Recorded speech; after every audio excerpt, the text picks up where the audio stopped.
might want to watch for someone in the audience at the State of the Union. Her name is Debbie Bosanek. You may not know her, but she is secretary to the third richest man in the world, Warren Buffett. Why is she there? Well, the billionaire has said she illustrates why the tax code is so unfair to America's workers. He says he pays a lower tax rate than she does.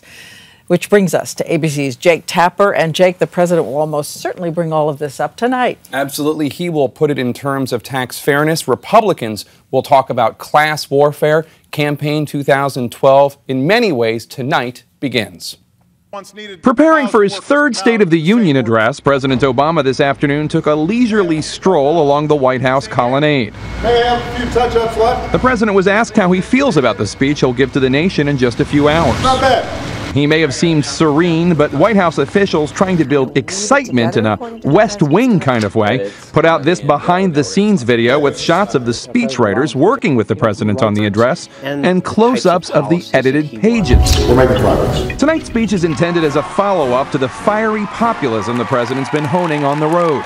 I believe that this country succeeds when everyone gets a fair shot, when everyone does their fair share, when everyone plays by the same rules. The president will outline 4 pillars of his domestic agenda and take that message to 5 battleground states starting tomorrow.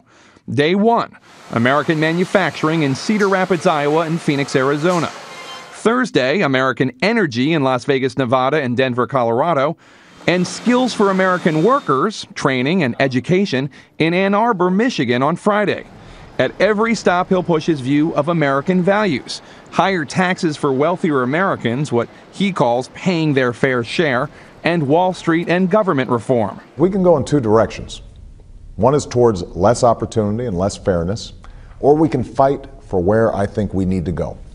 Building an economy that works for everyone, not just a wealthy few.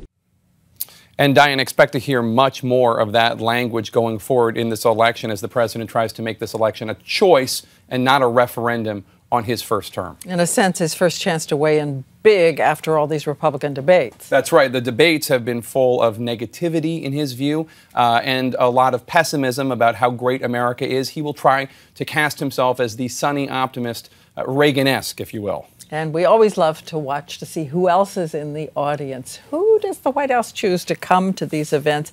Warren Buffett's secretary, as you know, Jake, is just one of the guests who will be with the First Lady tonight. Here are some others.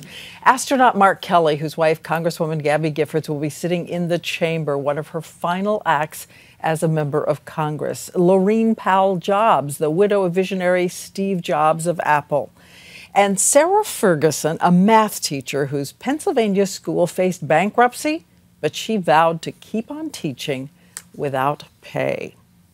And George Stephanopoulos and I and the full ABC political team will be bringing you live coverage of the State of the Union tonight, beginning at 9 p.m. Eastern, 6 Pacific, and we hope you will join us then. And a reminder that on Thursday morning, I'll sit down with the president, his first network interview as the countdown from the State of the Union to the election begins.